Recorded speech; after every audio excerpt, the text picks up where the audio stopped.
सत्यमाथि तथ्यका प्रमाणहरू लिएर आज पनि आइसकेका छौँ। ज्ञानको घर युट्युब च्यानलमा सबैलाई स्वागत छ। नमस्कार। यहाँको दृश्यमा अनि विभिन्न दण्डकालमा त्यो दण्डकालको अवस्थालाई आज झलक गर्नको लागि गुटीगुडी गाउँपालिकाले यो निर्माण गरेको छ। यो फोटो हामी देख्न चाहन्छौँ। यो झलक हामी यहाँ सम्पूर्ण फोटोहरूलाई म तपाईँहरू कहाँ स्मरण रहोस् भनेर जुन आज गाउँपालिकाले यहाँका विभिन्न दृश्यहरूलाई देख्दै गर्दा यो वास्तविकता र तपाईँ र मेरो लागि जनताको सेवामा खटिएका यी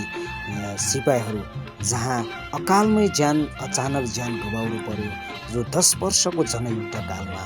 आज हामी यो फोटो हेर्दै गर्दा, यो तस्बिरहरू हेर्दै गर्दा हाम्रो नेपाल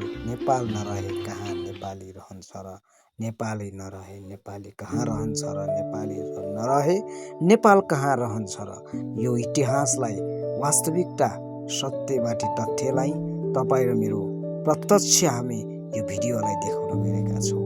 रोल्पाको होलेरी स्थित ठाउँमा रहेको 10 वर्ष जनयुद्ध कालमा मारिएका ती विभिन्न अनगिन्ती विभिन्न सिपाहीहरू, नेपालको सुरक्षाको लागि खटिएका ती द्वन्द्वकालमा मारिएका सम्पूर्ण व्यक्तिहरूको यो लिस्ट। जति पनि लिस्टहरू देख्दैछौँ, यो साँच्चै नै हेर्नुहोस् त आज अज्ञात रूपमा मारिएका ती व्यक्तिहरू जहाँ देशको लागि पसिना बगाएर रात दिन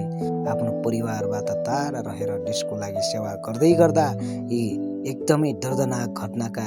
विभिन्न राज्य पक्षबाट मारिएका ती सिपाहीहरू, ती चौकीमा आक्रमण गरिएको, जुन होलेरी चौकीमा आक्रमण गरिएको यो दृश्यलाई आज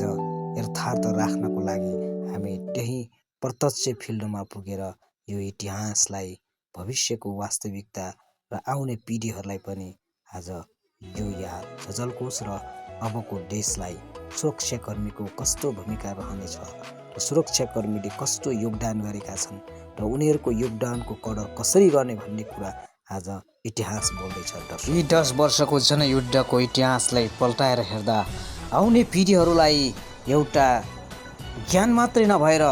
तपाईँ र मेरो लागि भविष्यको हाम्रा अहम भूमिकामा रहेर गरेका ती, जुन देशको सेवाको लागि बोली भएका ती,